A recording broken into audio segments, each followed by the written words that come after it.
হবে, আল্লাহ জানতে দেরি হবে না।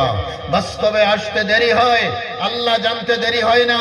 সব কিছু আল্লাহ সুন্দর করে জানেন, সুন্দর করে লিপিবদ্ধ হতেছে, সুন্দর করে রেকর্ড হতেছে। একটা দিন আসবে, ছুটতে পারবে না কেউ এই দিন। কাল কিয়ামত আসবে, এটাকে কাল কিয়ামত বলে।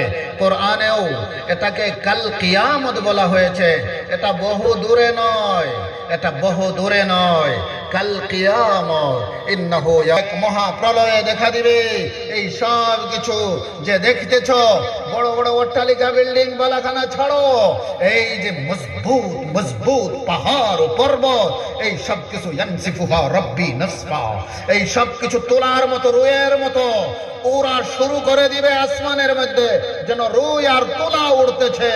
এমন অবস্থা হবে, এক বাতাস আর তুফান ধরবে, এই পাহাড় সমূহকে উগড়ায় রুইয়ের মতো উড়ানো শুরু করে দিবে।